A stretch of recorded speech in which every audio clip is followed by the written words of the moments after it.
For the third time in 2 days, North Shore Rescue is back on Crown Mountain looking for overdue hikers. Greg Harper joins us live from the North Shore with the latest. Greg? Good morning, Jody. We are here at the North Shore Rescue Station here at Capilano Gate. Moments ago, just behind us here where you see those lights, a helicopter did land.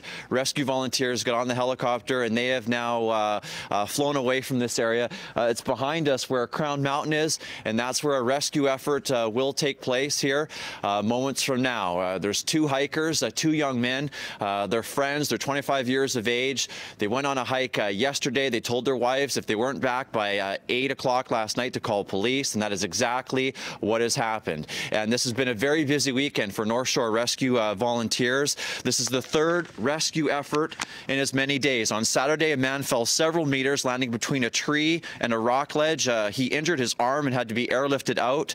Yesterday, on Sunday, another man was saved from the area with a hurt ankle. The rescue attempt today will be a very technical one. They're below the summit, off route, in a precarious position that we're not going to send our team members into. So most likely this is going to be a long line rescue that's done in the morning, and they'll be brought back to Capilano Gate here.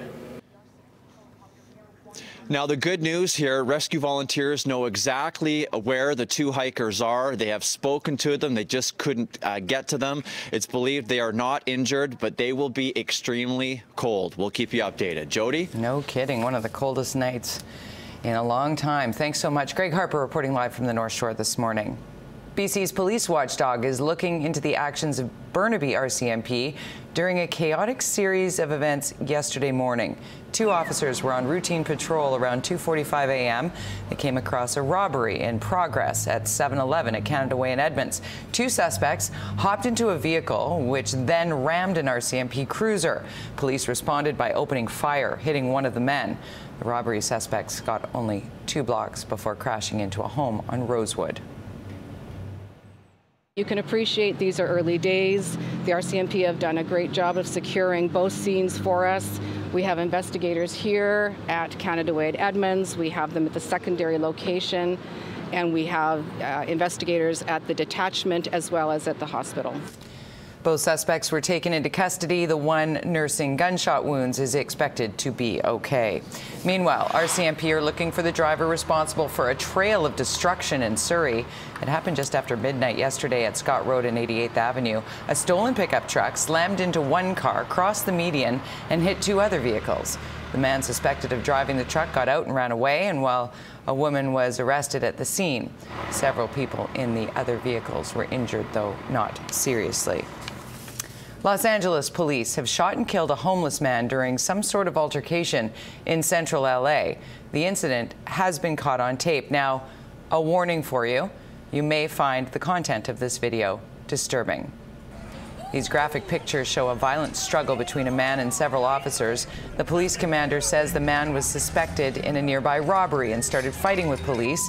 Investigators then say he tried to reach for an officer's gun.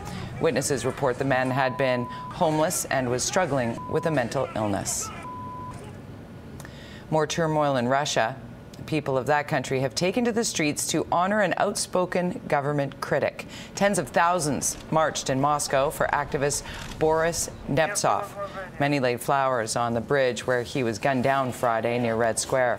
Nemtsov was a former deputy prime minister and a leading critic of President Putin and Russian aggression in Ukraine. Shortly before he was killed, Nemtsov gave a radio interview, outlining his calls for reform. No one has been arrested in connection with the death, but fingers are pointing towards Putin's government.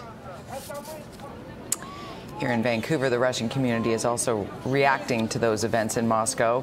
They're paying tribute to Nemtsov, and they want Putin thrown out. They hold him responsible for human and civil rights abuses like crushing democratic rights.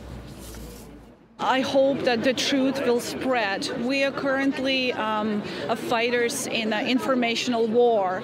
There is a lot of propaganda out there in social media. So there is a lot of pro-Russian, pro-Putin people who are on Canadian soil trying to spread his lies and propaganda. All right, you may be in for a long line at the bank if you've waited until the very last minute to make an RRSP contribution. Today is deadline day for 2014 tax year, but it doesn't look like every Canadian is squirreling money away for retirement. A recent CIBC poll suggests more than half of those surveyed do not plan on making a contribution this year.